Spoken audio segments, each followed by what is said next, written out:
एक ऐसा हथियार जो कभी बॉर्डर क्रॉस नहीं करता और ना ही कस्टम में कभी पकड़ा जाता है। सर्बिया में स्लोबोदान मिलोसेविच 13 साल तक सत्ता की कुर्सी पर बैठा रहा। दुनिया की सबसे बड़ी सैन्य ताकत नाटो की बॉम्बिंग भी उसकी सरकार को गिरा नहीं पाई, लेकिन फिर कुछ स्टूडेंट सड़कों पर उतरते हैं, एक बंद मुट्ठी का सिंबल बनाते हैं और 13 साल पुरानी सरकार एक झटके में गिर जाती है। साल 1967 में अमेरिका की एक मैगजीन खुद ये सच छाप देती है कि अमेरिकी खुफिया एजेंसी CIA दुनिया भर की मैगजीन और स्टूडेंट यूनियंस को गुप्त रूप से पैसा भेजती है। और फिर CIA का ही एक सीनियर ऑफिसर प्रिंट में खुद इस बात को कंफर्म कर देता है। इंटेलिजेंस ब्यूरो IB की एक रिपोर्ट सीधे PMO जाती है। रिपोर्ट में साफ साफ लिखा होता है कि विदेशी फंडिंग से चलने वाले कुछ NGOs भारत की GDP ग्रोथ को हर साल 2 से 3% नीचे खींच रहे हैं। क्या आप जानते हैं कि दुनिया भर के G20 देशों में जितने NGOs हैं उसका लगभग 30% यानी अकेले भारत में 37 लाख NGOs मौजूद हैं। फोर्ड फाउंडेशन को नेशनल सिक्योरिटी वॉच लिस्ट में डाल दिया जाता है। $508 मिलियन की फंडिंग का नेटवर्क सामने आता है। राजीव गांधी फाउंडेशन में चीनी दूतावास से पैसा आने का खुलासा होता है। अमेरिका के एक NGO का लाइसेंस रद्द होता है और एक झटके में 1,47,000 बच्चों की सो कॉल्ड स्पॉन्सरशिप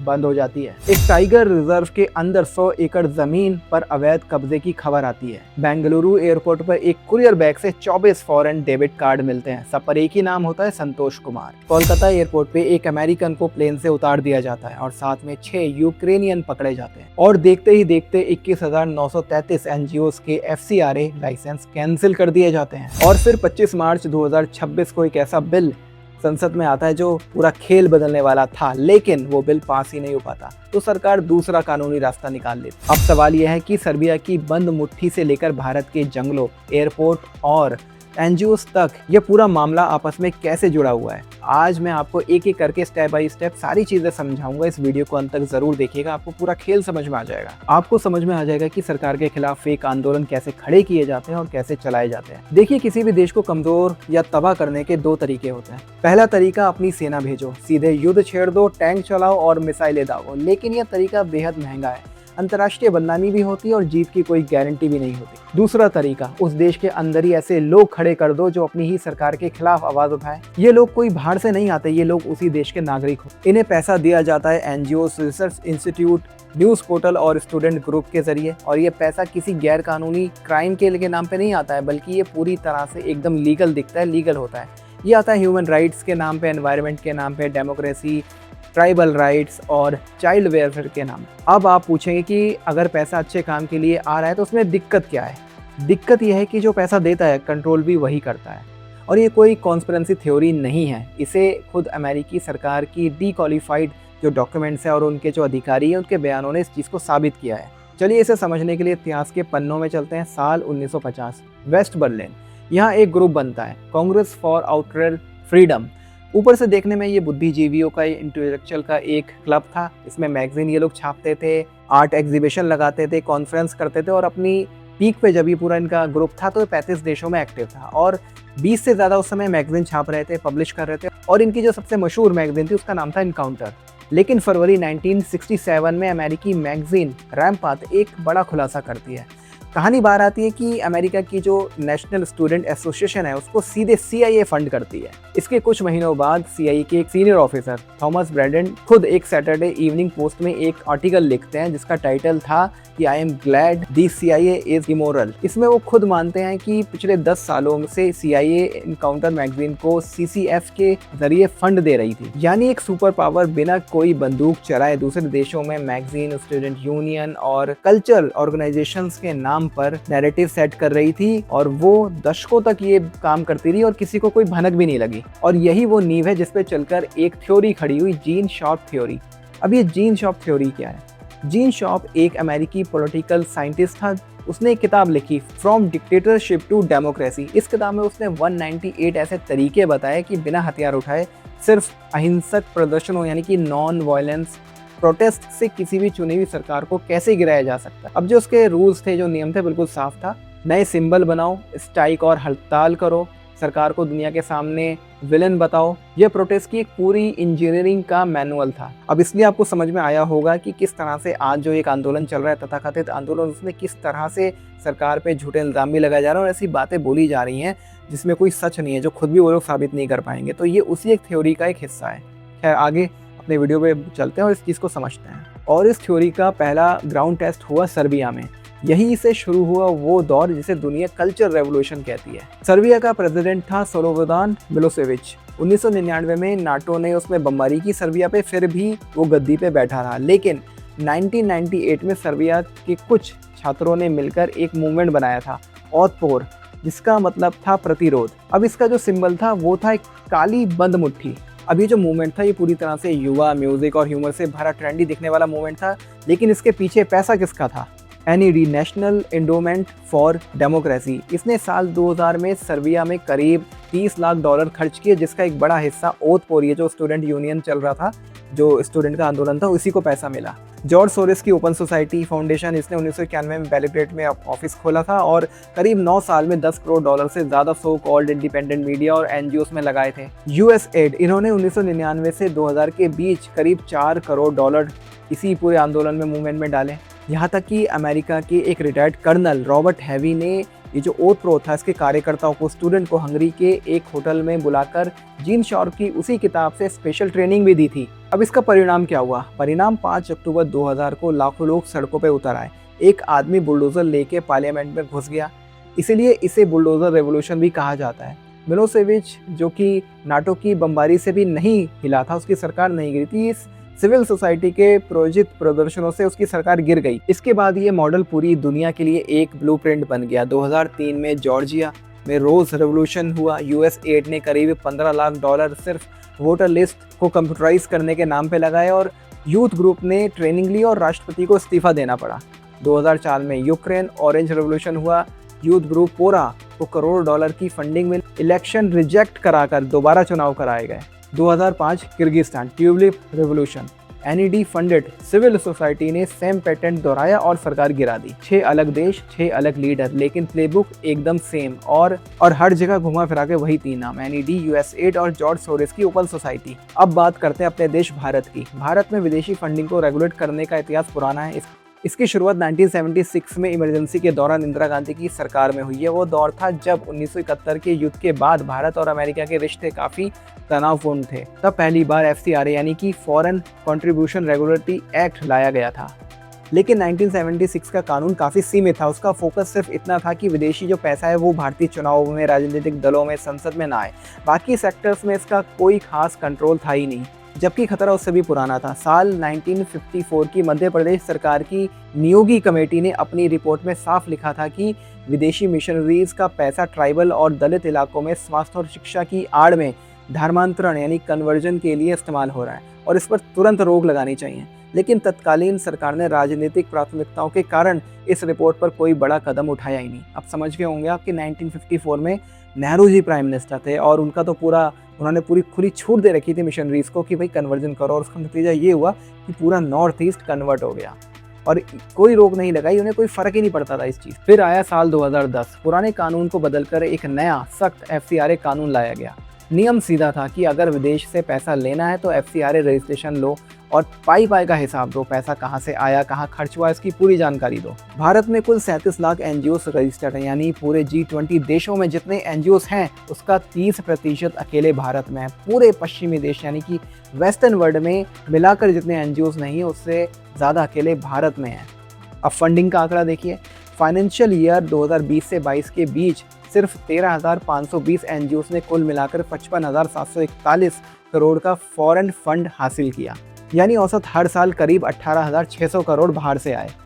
इतने बड़े पैमाने पे आने वाला पैसा सिर्फ चैरिटी नहीं रहता है, यह नैरेटिव सेट कर सकता है, अदालतों में मुकदमे की फंडिंग कर सकता है और विकास कार्यों के खिलाफ प्रदर्शनों को हवा भी दे सकता है। अब यहाँ पे इन NGOs का जो पूरा खेल चल रहा था बड़ा बढ़िया चल रहा था। यूपी की सरकार थी, भले ही कानून ले आए थे लेकिन कोई पूछने वाला नहीं था, ये लोग ऑडिट तक नहीं कराते थे और बढ़िया खेल चल रहा था। लेकिन फिर आता है 2014 और यहाँ पे सारा का सारा खेल बदल जाता है। 2014 में एक ज़बरदस्त टर्निंग पॉइंट आता है कि मोदी जी आ जाते हैं। मोदी सरकार के आते ही इंटेलिजेंस ब्यूरो IB एक सीक्रेट रिपोर्ट सीधे PMO को सौंपी जाती है और इसका टाइटल था impact of NGOs on development. इस रिपोर्ट का सबसे बड़ा दावा था कि कुछ फॉरेन फंडेड NGOs जानबूझकर भारत के बड़े प्रोजेक्ट को रोक रहे हैं, जिससे भारत का जो जीडीपी ग्रोथ है हर साल 2 से 3% उसको नुकसान हो रहा है, वो नीचे खींचा जा रहा है। अब मैं आपको कुछ उदाहरण बताता हूँ। तमिलनाडु का कुडकोलम न्यूक्लियर प्रोजेक्ट जो कि रूस की मदद से बन रहा था, इसके खिलाफ अचानक भारी विरोध प्रदर्शन शुरू हो जाता है। आईबी की जांच में निकला कि प्रदर्शन करने वाले 11 में से 8 एनजीओ को यूरोपियन डोनर से पैसा मिल रहा। अब रिपोर्ट में एक नाम बार बार आता है, ग्रीन पीस। आईबी ने इसे भारत की नेशनल इकोनॉमी सिक्योरिटी के लिए खतरा बताया। चाहे नर्मदा डैम हो, कुडकोलम हो, एमपी का कोल ब्लॉक हो या कोई भी बड़ा पोर्ट हो, हाईवे का प्रोजेक्ट हो, पैटर्न एक ही था कि प्रोजेक्ट का ऐलान होते ही विदेशी फंडिंग से चलने वाला एक एनजीओ पर्यावरण या अधिकारों का बहाना बनाकर कोर्ट चला जाता था या फिर उस सड़कों पे उतर के आंदोलन करने लगता था, सड़कों को जाम कर देता था। अब ये सब जब होने लगा, इसके बाद सरकार ने एक्शन लेना शुरू किया। 6 अप्रैल 2015 को एक ही झटके में 8,975 एनजीओ के लाइसेंस कैंसिल कर दिए गए क्योंकि उन्होंने सालों से अपना एनुअल रिटर्न फाइल ही नहीं किया था। अब मैंने बताया नहीं कि जब यूपी की सरकार थी तो सब कुछ बढ़िया चल रहा था, इनको कोई फ़र्क ही नहीं पड़ता था, लेकिन जब 2014 में मोदी जी आ जाते हैं तो उसके बाद वो ये कदम इन फॉरेन फंडिंग जो एनजीओस थे इसके खिलाफ उठाते हैं। 2014 में भारत में करीब 40,000 एफसीआरए रजिस्टर्ड एनजीओस थे।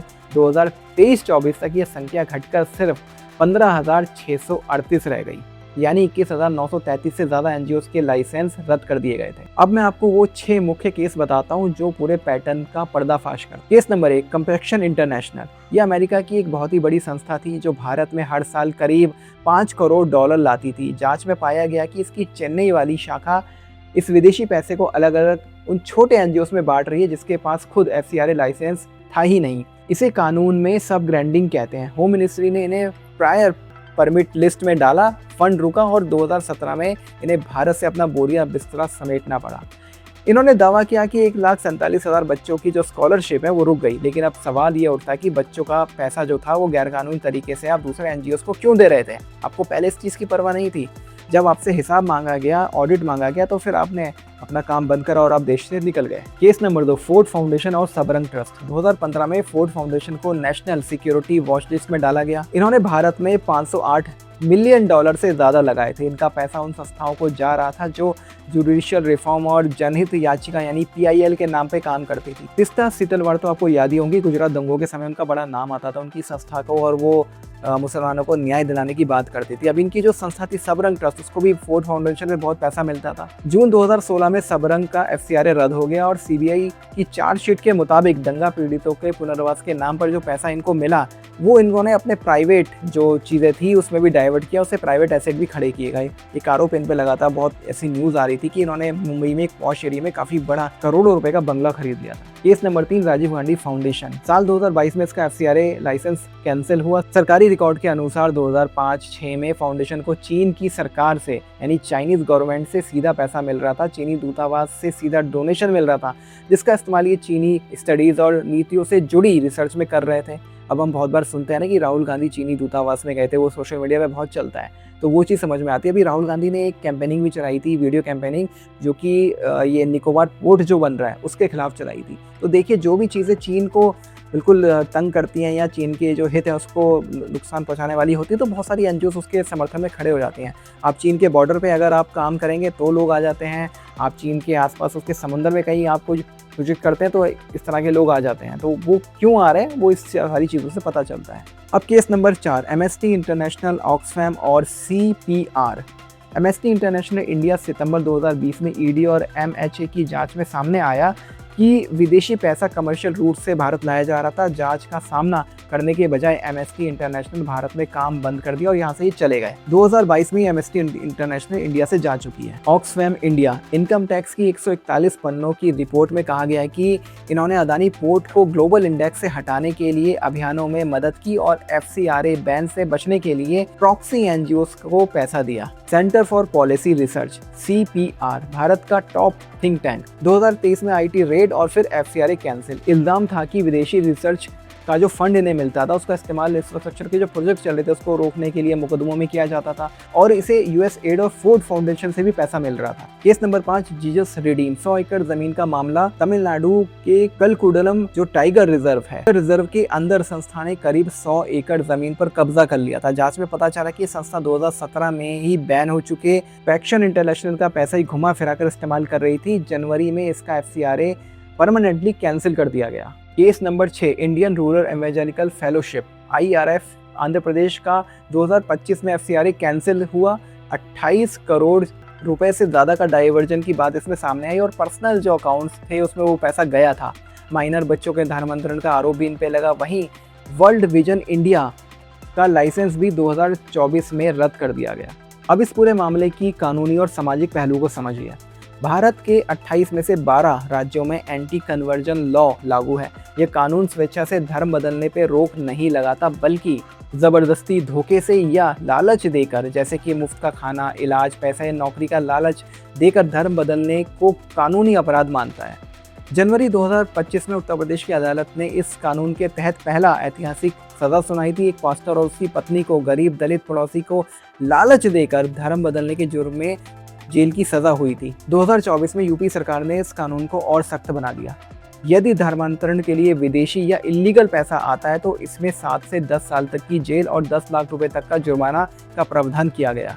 गृह मंत्रालय MHA के आंकड़ों के मुताबिक 2010 से 2024 के बीच जिन धार्मिक NGOs के FCRA कैंसिल हुए उसमें 70% से ज़्यादा क्रिश्चियन एफिलेटेड संगठन थे, 11% हिंदू संगठन थे और 8% के आसपास मुस्लिम संगठन थे। गृह मंत्रालय ने फोर्स कन्वर्जन को FCRA रद्द करने का एक आधिकारिक आधार भी माना है।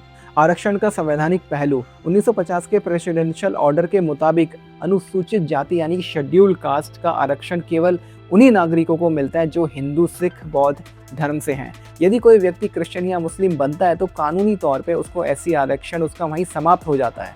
इसी कारण कई जगहों पर धर्मांतरण को कागजों में डिक्लेयर ही नहीं किया जाता, ताकि आरक्षण का लाभ भी मिलता रहे और धर्म भी बदल दिया जाता है। साल 2022 में भारत सरकार ने इसकी जांच के लिए एक पूर्व CJI की अध्यक्षता में एक कमीशन का गठन भी किया था। आपको बिल्कुल ही पता ही होगा कि लोग क्रिश्चियन बन जाते हैं लेकिन हिंदू नामों का इस्तेमाल करते रहते हैं और ऐसे बहुत से मामले भी सामने आए हैं कि ऐसे लोग आरक्षण का फ़ायदा भी उठाते हैं। लेकिन इससे सबसे ज़्यादा नुकसान दलित भाइयों का ही होता है, क्योंकि उनको आरक्षण ऐसे लोग ले लेते हैं जो कन्वर्ट हो चुके हैं, क्रिश्चियन बन चुके हैं, लेकिन फिर भी वो इसे डिक्लेयर नहीं करते।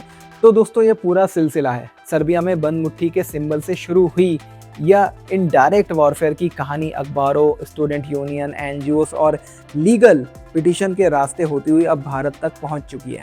एक तरफ जहां असली चैरिटी और समाज सेवा देश की ज़रूरत है, वहीं दूसरी तरफ विकास को रोकने और नैरेटिव वॉर चलाने के लिए विदेशी फंडिंग का यह जाल एक बेहद ही गंभीर राष्ट्रीय सुरक्षा का मुद्दा बन चुका है। सरकार ने जब कानून के दरवाजे बंद किए तो रास्ते बदल दिए गए, लेकिन लगातार हो रही सख्त कार्रवाइयों और FCRA कैंसिलेशन ने इस नेटवर्क की कमर तोड़ दी है। दोस्तों ये पहला पार्ट था और अब इसका दूसरा पार्ट भी आएगा। इस दूसरे पार्ट में हम डिस्कस करेंगे कि किस तरह से फॉरेन फंडिंग के ज़रिए एक फेक नैरेटिव खड़ा किया जाता है, उसके दम पे एक फेक आंदोलन खड़े किए जाते हैं और उस आंदोलन के ज़रिए किस तरह से भारत में रिजीम चेंज का एक गंदा खेल खेलने की कोशिश हो रही है। अभी आपने देखा होगा कि एक तथाकथित आंदोलन स्टूडेंट के नाम पे खड़ा किया गया था, लेकिन इसको फंड कौन कर रहा था? एक तरफ जहां जंतर मंतर पे बहुत खाना बट रहा था, बिरयानी बट रही थी और विदेशों से भी ऑर्डर किए जा रहे थे और खाना आ रहा था, लेकिन उसको फंड कौन कर रहा था? दूसरी तरफ वहीं रांची में बहुत से स्टूडेंट जो है बिस्कुट और चना खा के अपना आंदोलन कर रहे हैं, अपने सच के लिए लड़ रहे हैं, लेकिन उनको फंड करने वाला कोई नहीं है। तो ये विदेशी फंडिंग का जो पूरा खेल है किस तरह से काम कर रहा है, किस तरह से हमारे देश को खोखला कर रहा है, ये हम समझेंगे अगले पार्ट में। तो जो उसका सेकंड पार्ट आने वाला है उसको ज़रूर देखिएगा। दोस्तों इस वीडियो में जो भी जानकारी दी गई है पूरी पब्लिक डोमेन में उपलब्ध है और वेरीफाइड है। आप खुद भी उसको इंटरनेट पे वेरीफाई कर सकते हैं, चेक कर सकते हैं। इस मुद्दे पे आप क्या सोचते हैं, आपकी क्या राय, कमेंट बॉक्स में ज़रूर लिखें। वीडियो को पूरा देखने के लिए धन्यवाद। मिलते हैं अगले वीडियो में नेक्स्ट पार्ट के साथ। जय हिंद।